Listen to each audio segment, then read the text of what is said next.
Hello and welcome, I'm Lakshmi Gopal. So let's begin with that breaking news in South Korea, where Parliament has voted to remove President Yoon Suk Yeol from power over his short-lived declaration of martial law 12 days ago.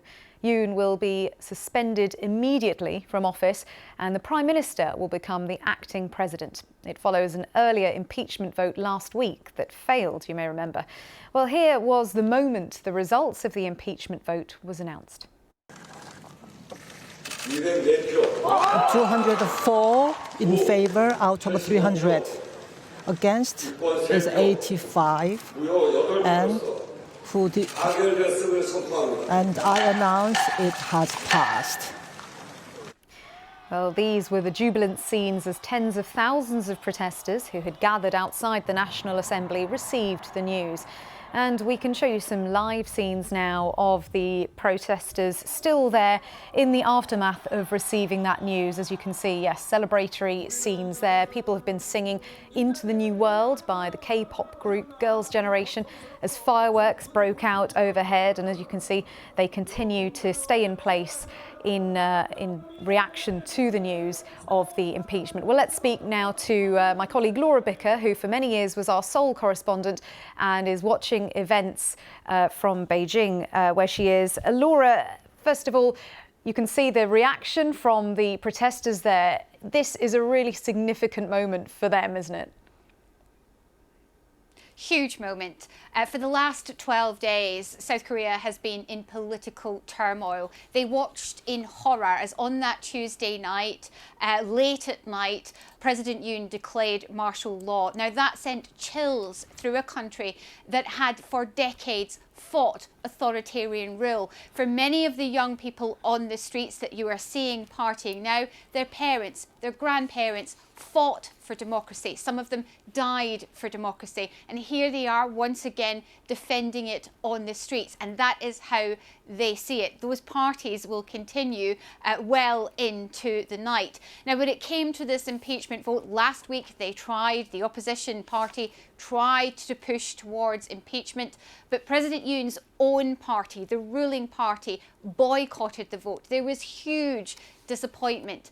But over the last week, the pressure has gone up. The mood has changed. And that is because more details about what happened that night have emerged. We've heard that President Yoon had ordered that the leaders of the opposition and the chairman of his own party, along with many other members of the National Assembly, would be rounded up by the army and put in a detention centre.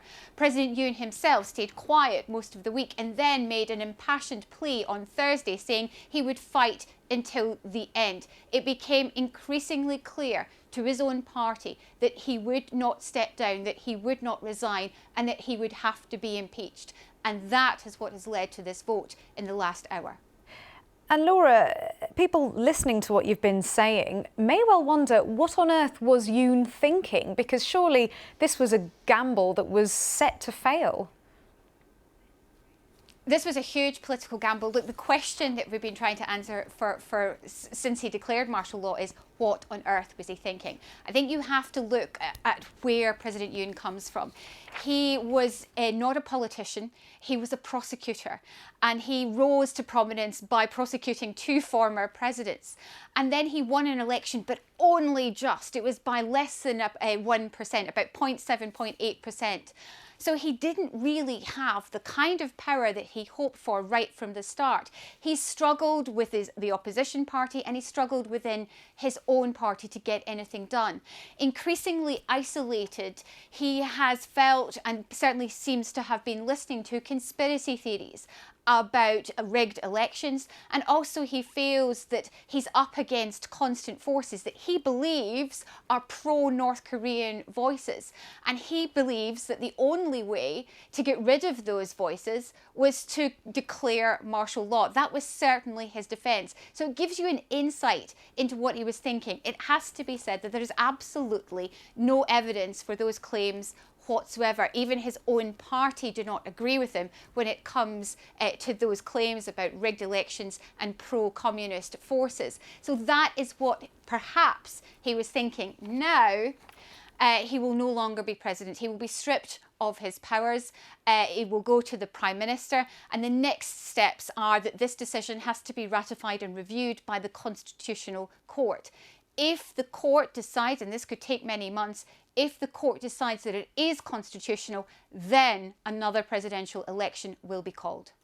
Laura Bicker, thank you. We will be returning to you later. That's our correspondent, Laura Bicker there.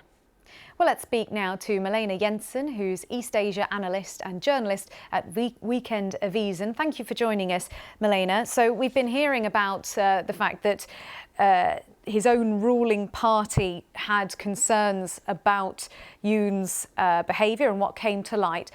Does this, however, damage the ruling party as a result? Because, of course, they initially abstained in the impeachment vote earlier.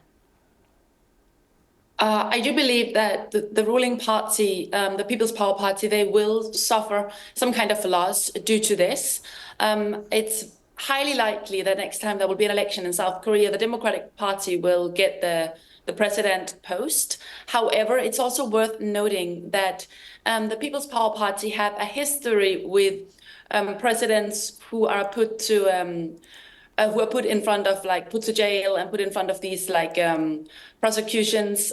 Just in 2017, their past leader, Park Geun-hye, was put 25 years in prison for corruption. So it's not really new from this party. And what happens now? Because we have been hearing from some protesters who say while they're celebrating this moment, the fight isn't over and they're waiting to see what the court's judgment will be before things are finalised. I think a lot of South Koreans see this as some kind of victory for democracy. South Korea is a country that has a history of a lot of military coups. And a lot of presidents that have been involved in corruption cases and have been assassinated, committed suicide. So it definitely has a very political, chaotic and violent history. So the fact that Yoon Suk Yeol tried to impose martial law and failed, I believe is seen as a huge victory for the Korean people. And protesters have been united, haven't they, by this single goal of removing Yoon. How likely do you think they are to rally around whoever his successor might be? Sorry, can you ask that one more time? Yeah, sure. The protesters have unified around this one goal to remove Yoon from the presidency. How likely are they to still be united and rally around whoever replaces him?